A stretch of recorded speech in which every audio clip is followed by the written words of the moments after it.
Hello दोस्तों। आज का टॉपिक है ऑस्मोसिस। एक ऐसा कॉन्सेप्ट जो छोटा लगता है लेकिन बायोलॉजी में बहुत ही इम्पोर्टेंट रोल प्ले करता है। इस वीडियो में हम ऑस्मोसिस को एकदम इजी वे में समझेंगे। सबसे पहले हम देखेंगे ऑस्मोसिस के बेसिक कॉन्सेप्ट को समझेंगे डेफिनेशन के साथ। फिर कुछ डेली लाइफ एग्जाम्पल्स जो आप इजीली रिलेट कर पाओगे। उसके बाद समझेंगे कि ऑस्मोसिस हाइपोटोनिक, आइसोटोनिक और हाइपरटोनिक सॉल्यूशंस में कैसे बिहेव करता है। और लास्ट में हम क्लियर करेंगे एक कॉमन कंफ्यूजन, डिफ्यूजन और ऑस्मोसिस में क्या डिफरेंस होता है। तो चलिए शुरू करते हैं और ऑस्मोसिस को बना देते हैं एकदम easy. So let us begin. चलिए सबसे पहले समझते हैं ऑस्मोसिस होता क्या है। ऑस्मोसिस एक ऐसा प्रोसेस है जिसमें वाटर मॉलिक्यूल्स मूव करते हैं from a region of higher water concentration यानी dilute solution to a region of lower water concentration यानी concentrated solution through a semi permeable membrane until an equilibrium is reached. Simple words में समझें तो water हमेशा वहां से move करता है जहां ज्यादा पानी होता है, यानी हाई कॉन्सेंट्रेशन रीजन से कम पानी की ओर यानी लोअर कॉन्सेंट्रेशन रीजन की ओर, लेकिन एक सेमी परमिएबल मेम्ब्रेन के थ्रू। और ये प्रोसेस तब तक कंटिन्यू रहता है जब एक इक्विलिब्रियम पर नहीं पहुंचता, मतलब वाटर की कॉन्सेंट्रेशन इक्वल नहीं हो जाती। इसी प्रोसेस को हम ऑस्मोसिस कहते हैं। अब सेमी परमिएबल मेम्ब्रेन क्या होती है? सेमी परमिएबल मेम्ब्रेन एक ऐसी स्पेशल बाउंड्री या लेयर होती है जो सिर्फ सिलेक्टिव पार्टिकल्स को ही पास होने देती है। ऑस्मोसिस के केस में ये मेम्ब्रेन सिर्फ वाटर मॉलिक्यूल्स को to and fro movement allow करती है, लेकिन सॉल्यूट पार्टिकल्स जैसे सॉल्ट या शुगर को पास होने नहीं देती। इसका एग्जाम्पल है सेल मेम्ब्रेन, जो एक सेमी परमिएबल मेम्ब्रेन होती है। अब हम डिटेल में समझने वाले हैं ऑस्मोसिस का behaviour different types of solutions में, हाइपोटोनिक, आइसोटोनिक और हाइपरटोनिक सॉल्यूशंस। सबसे पहले हाइपोटोनिक सॉल्यूशन। हाइपोटोनिक सॉल्यूशन में पानी की कॉन्सेंट्रेशन सेल के अंदर में पानी की कॉन्सेंट्रेशन से ज़्यादा होता है, यानी सॉल्यूट कम होता है। अगर सेल को प्लेस करते हैं हाइपोटोनिक सॉल्यूशन में तो ऑस्मोसिस के रूल के अकॉर्डिंग वाटर हमेशा हाई वाटर कॉन्सेंट्रेशन से लो वाटर कॉन्सेंट्रेशन की तरफ मूव करता है, जिसके कारण सेल स्वेल कर जाता है। एग्जाम्पल से समझिए, अगर आप किशमिश यानी रेजिन्स को पानी में डालते हो, कुछ टाइम बाद वो फूल जाती है। ये इसलिए होता है क्योंकि पानी अंदर एंटर कर रहा होता है ऑस्मोसिस के थ्रू। क्या होगा अगर एनिमल सेल को हाइपोटोनिक सॉल्यूशन में प्लेस करें?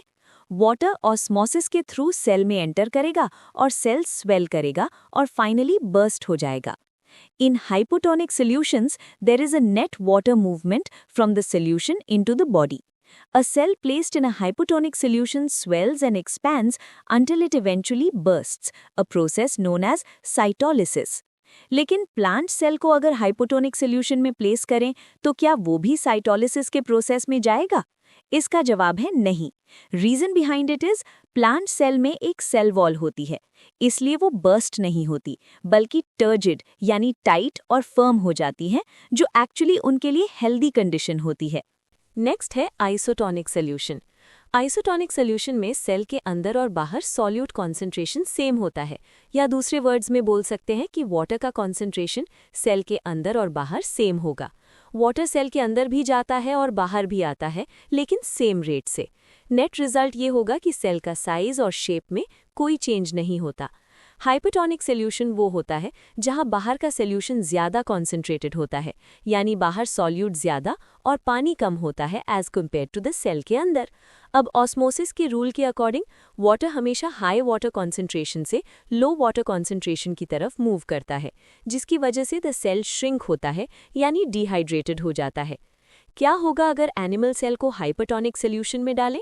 एनिमल सेल श्रिंक होगा क्योंकि वाटर का मूवमेंट साइटोप्लाज्म से बाहर सॉल्यूशन की ओर होगा।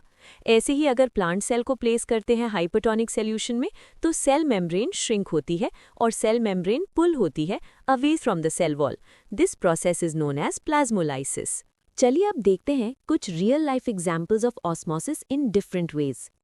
हाइपोटोनिक सिचुएशन में बाहर पानी ज्यादा होता है और सॉल्यूट कम, इसलिए वाटर सेल के अंदर मूव करता है। पहला एग्जाम्पल है किशमिश यानी रेजिन्स का पानी में फूलना। जब आप किशमिश को पानी में गालते हो वो धीरे धीरे फूल जाती है। ये इसलिए होता है क्योंकि बाहर का पानी हाइपोटोनिक होता है और वाटर अंदर एंटर करता है। नेक्स्ट है प्लांट रूट्स वाटर अब्जॉर्ब करना। प्लांट्स अपनी रूट्स के थ्रू सॉइल से पानी लेते हैं। सॉइल जनरली हाइपोटोनिक होती है, तो वाटर रूट्स के अंदर चला जाता है। ये वाटर फोटोसिंथेसिस के लिए रॉ मटेरियल है। हाइपरटोनिक सिचुएशन में बाहर सॉल्यूट ज़्यादा होता है और पानी कम, इसलिए वाटर सेल के अंदर से बाहर निकलता है। अब इसका एग्जाम्पल है, जब कटी हुई सब्जी पर नमक छिड़कते हैं तो पानी निकलना शुरू होता है। जैसे जब आप खीरा या गोभी पर नमक डालते हो, कुछ टाइम बाद वो पानी छोड़ने लगती है। ये इसलिए होता है क्योंकि बाहर सॉल्ट की वजह से हाइपोटोनिक कंडीशन क्रिएट हो जाती है और वाटर वेजिटेबल सेल से बाहर की ओर आ जाता है। अब बात करते हैं आइसोटोनिक सोल्यूशन की, जहां प्रैक्टिकली नो नेट ऑस्मोसिस होता है। आइसोटोनिक सोल्यूशन वो होता है जहां सेल के अंदर और बाहर सॉल्यूट कॉन्सेंट्रेशन बिल्कुल सेम होती है। इक्विलिब्रियम की वजह से no net flow of water in any direction. Real life example समझिए, जब हॉस्पिटल में पेशेंट्स को नॉर्मल सलाइन ड्रिप दिया जाता है, वो सोल्यूशन ब्लड के लिए आइसोटोनिक होता है, जिसकी वजह से अंदर सेल ना तो स्वेल होकर बर्स्ट करते हैं, ना ही श्रिंक होते हैं। वो बिल्कुल नॉर्मल रहती हैं और प्रॉपर्ली फंक्शन करती हैं। चलिए अब समझते हैं डिफ्यूजन और ऑस्मोसिस के बीच का डिफरेंस एग्जाम्पल्स के साथ। पहला पॉइंट है, कौन से पार्टिकल्स किस स्टेट ऑफ मैटर में मूव होते हैं।